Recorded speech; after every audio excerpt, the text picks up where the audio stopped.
제가 목사님들을 대상으로 세미나를 할 때 자주 묻는 질문이 있습니다.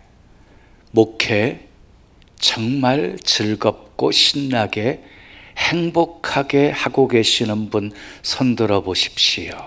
그러면 절반 이상, 한 3분의 2 정도가 손을 드십니다. 그래도 많은 목사님들이 행복하게 목회들을 하고 계셨어요. 여러분에게 묻겠습니다. 신앙생활 즐겁고 행복하고 신나게 하고 계시는 분. 자, 여러분 누가 축구 잘할까요? 즐기면서 하는 사람이 잘해요. 누가 공부 잘할까요? 공부가 재밌다고 즐기면서 하는 친구들이 공부도 잘해요. 누가 사업 잘할까요? 즐기면서 하는 사람이. 누가 목회 잘할까요? 즐기면서 하는 사람이 목회도 잘하는 거예요. 성공하는 사람들의 공통적인 특징을 보면은요, 무슨 일을 하든지 재미있고 즐기면서 그 일을 하고 있다는 것이에요. 그림을 그릴 때에도 즐기면서 행복하게 그림을 그리는 사람이 훌륭한 화가가 될 수 있는 것이고요. 음악을 할 때도 즐기면서 하는 사람이 정말 훌륭한 음악가가 될 수 있는 것이고요. 요리를 할 때도 즐기면서 행복하게 하는 사람이 훌륭한 요리사가 될 수 있는 것입니다. 목회 초기에 누가 저에게 이런 질문을 했어요. 전도사님의 특기와 취미는 뭔가요? 그런데 제가 시원스럽게 답하지를 못했어요. 왜냐하면 내 특기가 무엇인지, 내 취미가 무엇인지 깊이 생각해 보지 않았기 때문이었어요. 그 질문 받은 후에 곰곰이 생각해 봤어요. 내가 무엇을 제일 좋아하지? 내가 잘하고 있는 것이 무엇이지? 그리고 결론을 얻었어요. 제가 제일 즐거워하고 있는 것이 목회였어요. 제가 제일 행복하게 하고 있는 것이 목회였어요. 그나마 제가 제일 잘하고 있는 것이 목회였어요. 그때부터 당당하게 저는 제 취미도 목회고 특기도 목회입니다 라고 말하게 되었어요. 취미가 목회고 특기도 목회라고 하는 사람은 이 세상에 저밖에 없을 거예요. 저는 목회 즐기면서 하고 있습니다. 하나님의 영광을 위해서 쓰임받고 있다고 하는 그 사실 하나만 생각해도 감사가 절로 나옵니다. 설교할 때 제일 신납니다. 말씀을 통해 은혜 받았다는 얘기를 듣고 치유받았다는 얘기를 듣고 기도 응답받았다는 얘기를 들을 때 정말 행복합니다. 여러분, 세상에 예수 믿는 것만큼 신나는 일이 있습니까? 그 무엇과 바꿀 수 없는 가장 소중한 분이 주님이시지요. 아멘할 준비하세요. 예수님 안에 생명이 있기 때문입니다. 예수님 안에 기쁨이 있기 때문입니다. 예수님 안에 행복이 있기 때문입니다. 예수님 안에 참된 평화가 있고 치유가 있고 자유가 있고 회복이 있고 축복이 있고 예수님 안에 모든 것이 다 있기 때문입니다. 그래서 우리는 예수님 때문에 행복한 사람들입니다. 할렐루야. 우리 신나는 교회는 자주 이런 구호를 외칩니다. 제가 선창할 테니까 여러분들 후창해 보십시오. 구호 준비. 주 안에서 내 삶을 신나게, 세상을 신나게.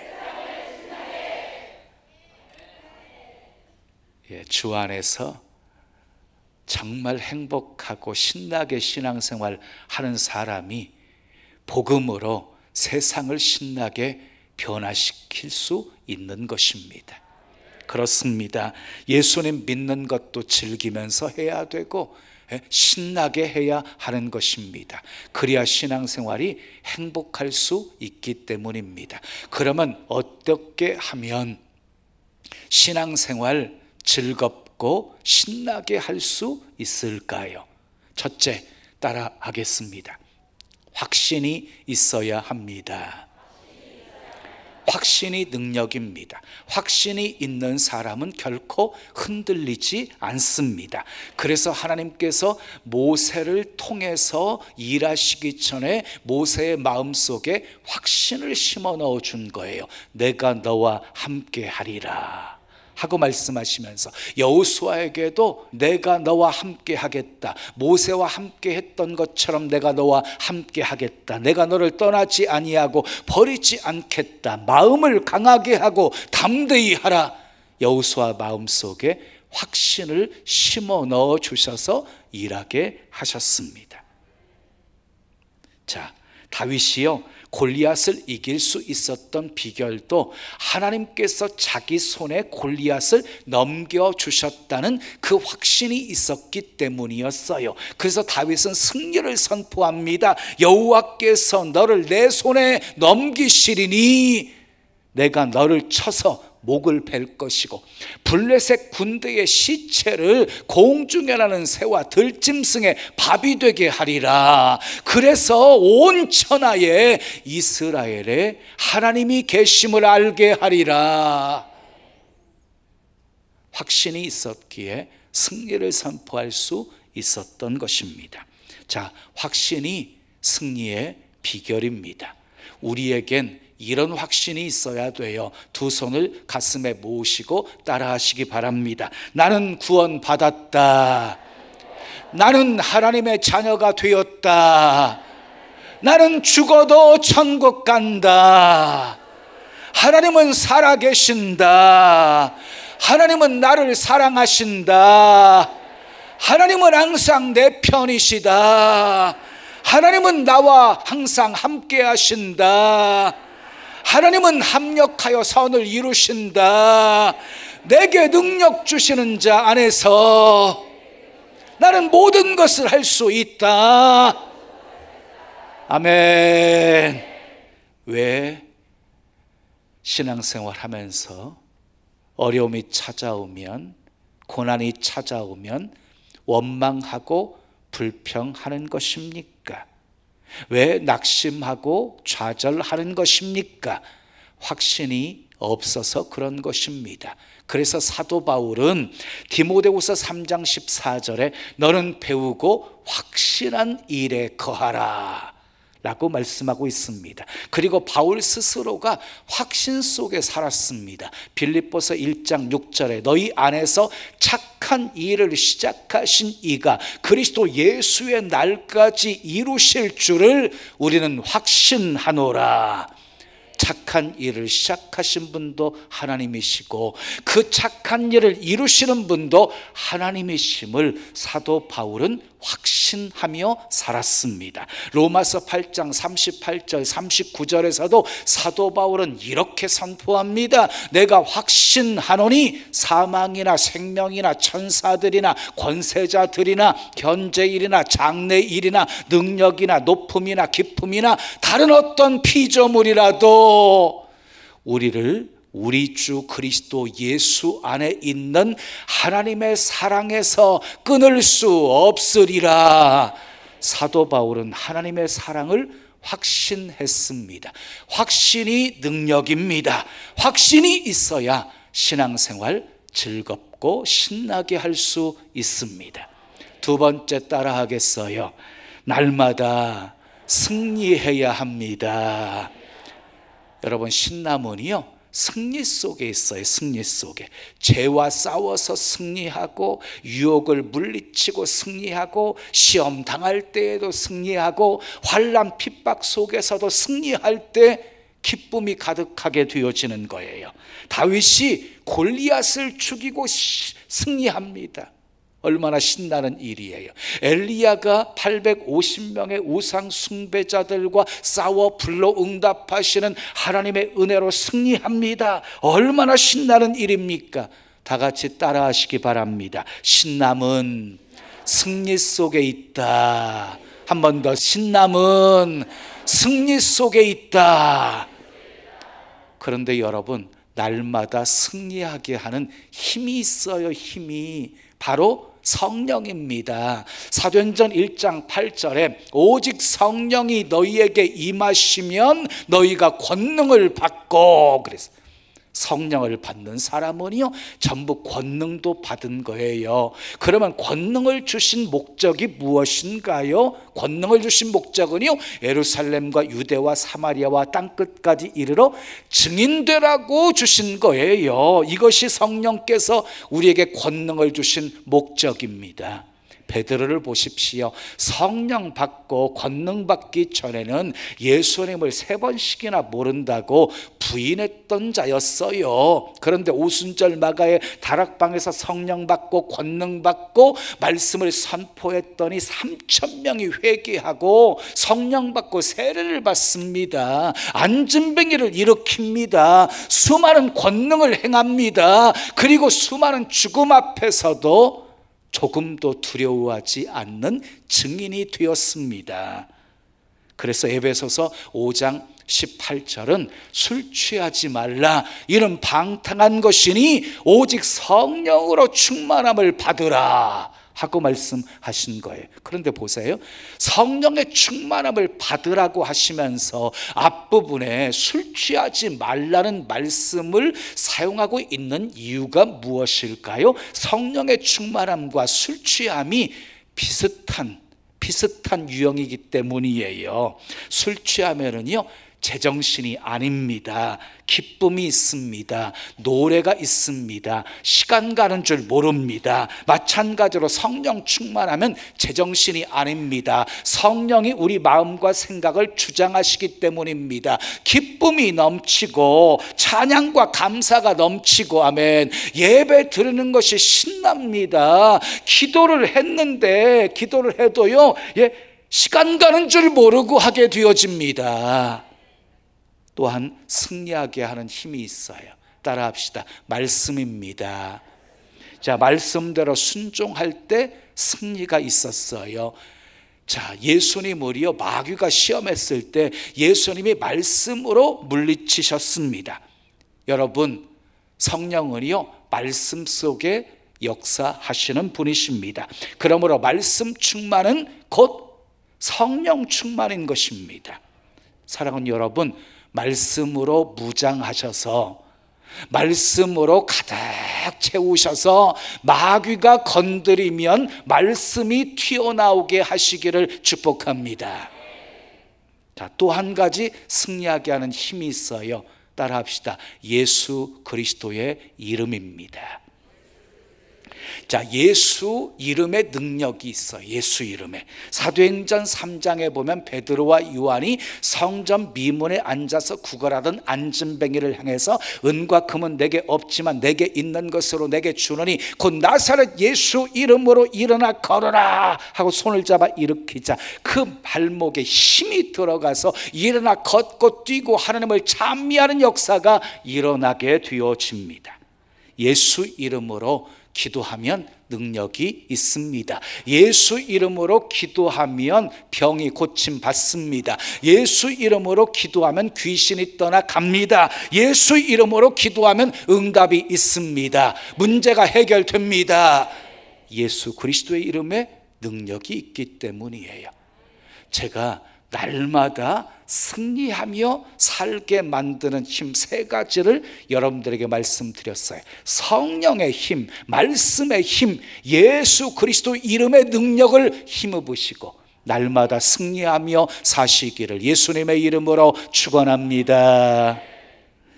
자, 3번째, 신앙생활 즐겁고 신나게 할 수 있는 비결이에 따라합시다. 하나님의 말씀을 즐거워해야 합니다. 본문 1절 말씀 함께 읽어요. 시작. 할렐루야. 여호와를 경외하며 그의 계명을 크게 즐거워하는 자는 복이 있도다. 여러분, 신앙생활 즐겁고 정말 신나게 할 수 있는 비결은요 하나님의 계명을 크게 즐거워하면서 살아야 되는 거예요. 여러분, 말씀 없이 믿음을 생각할 수 있어요? 없어요. 믿음의 출처는 말씀이기 때문이에요. 믿음은 들음에서 나고 들음은 예수 그리스도의 말씀으로 말미암기 때문인 것이에요. 여러분 신앙생활 정말 즐겁게 하시려면 말씀에 은혜가 있으셔야 신나는 거예요. 여러분 시간 말씀의 은혜를 받아봐요. 성전에 이렇게 찾아올 때의 마음과 은혜 받고 나갈 때의 마음이 다르잖아요. 은혜로 충만하면요 세상이 다 내 것 같잖아요. 그렇지 않아요? 은혜 받아야 신나는 거예요. 여러분 데살로니가 교회 성도는요 사랑의 수고가 있었고 소망의 인내가 있었고 믿음의 역사가 있어서 소문난 교회였어요. 모든 믿는 자들에게 본이 되는 교회였어요. 그런 아름다운 교회가 될 수 있었던 비결이 무엇이었냐면요 하나님의 말씀을 받을 때 사람의 말로 받지 않고 하나님의 말씀으로 받았기 때문이에요. 말씀이 믿는 자들 속에서 역사하셨기 때문이에요. 자, 마지막 네 번째 따라하지요. 하나님을 기뻐해야 합니다. 시편 37편 4절 말씀, 여호와를 기뻐하라 하고 말씀하고 있어요. 여호와를 기뻐하라는 말씀은요 하나님을 기쁘시게 해드려라 하는 말이 아니에요. 하나님으로 인하여서 기뻐하는 삶을 살라는 말이에요. 여러분 이스라엘 백성들은 출애굽의 기적을 체험했어요. 홍해를 육지처럼 건너고 추격해오는 애굽의 군사들을 다 수장시키는 그 놀라운 역사를 체험했어요. 그럼에도 불구하고 어려움에 봉착하게 되어지면 금방 원망 불평을 쏟아 놓으면서 하나님으로 인하여 기뻐하지 않았어요. 그래서 결국 40년 동안 광야를 돌면서 연단의 시간을 보내게 되어진 것이에요. 여러분 기억하십시오. 어떤 상황 속에서도 하나님을 기뻐하는 것이 믿음입니다. 하박국 선지자의 고백을 들어보십시오. 비록 무화과 나무가 무성하지 못하며 포도나무에 열매가 없으며 감람나무에 소출이 없으며 밭에 먹을 것이 없으며 우리의 양이 없으며 외양간에 소가 없을지라도 나는 여호와로 말미암아 즐거워하며 나의 구원의 하나님으로 말미암아 기뻐하리로다. 하나님으로 말미암아 기뻐하십시오. 즐거워하십시오. 하나님의 자녀가 된 것을 기뻐하십시오. 구원받은 것을 기뻐하십시오. 하나님으로 기뻐하는 생활 속에 절대로 악한 원수막이 틈탈 수 없습니다. 그렇다면 신앙생활 즐겁고 신나게 하는 사람에게 주시는 복은 어떤 것이 있을까요? 자, 첫째 따라 하겠어요. 후손이 강성해집니다. 자, 본문 1절 2절 말씀 함께 읽어요. 시작. 할렐루야. 여호와를 경외하며 그의 계명을 크게 즐거워하는 자는 복이 있도다. 그의 후손이 땅에서 강성하며 정직한 자들의 후손에게 복이 있으리로다. 하나님을 경외하면서 계명을 크게 즐거워하는 자들의 후손에게는 강성함의 복이 있다는 거예요. 여기서 강성함이라는 말은요 힘이 있다, 능력이 있다, 영향력이 있다 하는 말이에요. 한마디로 말해서요 그 자손들이 후손들이 잘 될 거라는 거예요. 그 다음에 두 번째 따라해요. 부요와 재물이 집에 있게 됩니다. 본문 3절 말씀 읽어요. 시작. 부요와 재물이 그 집에 있으며 그 의가 영원히 있으리로다 그랬어요. 자, 하나님을 잘 섬기면서 정말 하나님의 말씀을 즐거워하면서 사는 사람에게는 부요와 재물이 그 집에 있게 해주신대요. 그것도 영원히 있게 해주신대요. 자, 마지막 세 번째 따라하게. 세 번째 따라합시다. 마음의 소원이 이루어집니다. 자, 시편 37편 4절 읽어요. 시작. 또 여호와를 기뻐하라. 저가 내 마음의 소원을 이루어 주시리로다 그랬어요. 여호와로 인하여서 기뻐하는 삶을 살면 하나님께서 우리의 마음의 소원을 다 이루어 주신대요. 그러니까 행복하게 주님으로 인해서 즐겁고 신나게 믿음 생활하면 우리 주님이 우리의 마음의 소원 다 이루어 주십니다. 아멘. 마지막 네 번째 따라 힘을 얻습니다. 느헤미야 8장 10절 말씀 읽습니다. 시작. 여호와를 기뻐하는 것이 너희의 힘이니라. 여러분, 하나님을 기뻐하는 것이 우리의 힘이래요. 하나님을 기뻐하면 힘을 얻게 되어진다는 거예요. 그러니까 기쁨과 힘은요 서로 관계가 있는 것이지요. 여러분, 어떤 일도요 기쁨으로 해봐요. 그러면 즐겁게 할 수 있어요. 일하면서도요 시간 가는 줄 모르고 할 수 있어요. 일의 능률도 있어요. 그런데 억지로 일을 해봐요. 시간도 안 가요. 너무너무 힘들어요. 능률도 없어요. 사랑하는 여러분, 그래서 기쁨과 힘은요 정비례하는 거예요. 기쁨이 커지면 힘도 커지는 것입니다. 아멘. 창세기 29장 20절 말씀 우리 함께 읽어요. 시작.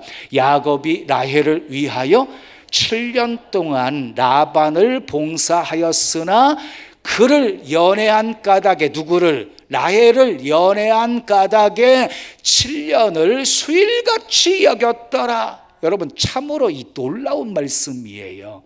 예? 여러분, 힘들고 고달픈 그 머슴살이 7년을 수일같이 여겼대요. 그 이유가 라헬을 사랑했기 때문이었대. 이게 사랑의 힘이에요. 사랑의 7년을 수일같이 여겼대요. 그러므로 사랑하는 여러분, 여호와를 기뻐한다는 말은요 여호와를 사랑한다는 말입니다. 야곱이 라헬을 사랑한 것처럼 하나님을 사랑할 때 힘이 솟는다는 말씀입니다. 사랑하는 여러분, 여러분은 힘이 넘치는 크리스찬이십니까? 아니면 힘이 다 빠져버린 크리스찬이십니까? 힘이 있어야 영적 싸움에서 승리할 수 있습니다. 승리한 믿음의 영웅들을 보세요. 하나같이 힘이 있었어요. 힘이. 그리고 그 힘의 출처는요 하나님이었어요. 하나님. 다윗은 이렇게 고백합니다. 나의 힘이 되신 여호와여, 내가 주를 사랑하나이다. 바울은 이렇게 고백합니다. 내게 능력 주시는 자 안에서 내가 모든 것을 할 수 있느니라. 이사야 선지자는 이렇게 고백합니다. 오직 여호와를 앙망하는 자는 새 힘을 얻으리니 독수리가 날개치며 올라감 같을 것이요 달려가도 피곤치 아니하고 걸어가도 곤비치 아니하리로다. 힘의 근원 되신 하나님을 기뻐하며 사십시오. 말씀을 맺어요. 예수님을 슬프게 믿지 마십시오. 괴롭게 믿지 마십시오. 어떤 분은 교회만 오면 우시는 분이 있어요. 기도만 하면 한탄만 하시는 분이 있어요. 물론 얼마나 힘들고 어려우시면, 힘들고 어려우면 그럴 수 있어요. 그런데 하나님은요 늘 슬픔 속에 살아가는 것 결코 기뻐하지 않으시는 분이에요. 여러분들의 자녀들이 여러분들 앞에서 매일같이 징징 짜고 울기만 한다고 생각해 봐요. 보기 좋겠어요? 사랑하는 여러분, 감사의 눈물, 기쁨의 눈물, 승리의 눈물을 흘릴 수 있기를 축복합니다. 하나님이 우리에게 항상 기뻐하라고 말씀하셨어요. 이는 너희에게 향하신 하나님의 뜻이다라고 말씀하셨어요. 낙하산과 얼굴은 펴져야 삽니다. 은혜 받으면 얼굴이 펴집니다. 그리스도인의 이미지는 밝음입니다. 스마일입니다. 즐겁고 신나게 예수님 믿으십시오. 그러기 위해 확신이 있어야 합니다. 날마다 승리해야 합니다. 하나님 말씀 즐거워해야 합니다. 하나님을 기뻐해야 합니다. 신앙생활 즐겁고 신나게 하셔서 후손이 강성해지고 부유와 재물이 집에 있고 마음의 소원이 이루어지고 힘을 얻어 늘 승리하며 사시기를, 그래서 마음껏 세상의 빛으로 소금으로 그리스도의 향기로 편지로 이 땅에 하나님의 뜻을 이루는 도구로 쓰임 받으시기를 예수님의 이름으로 축원합니다.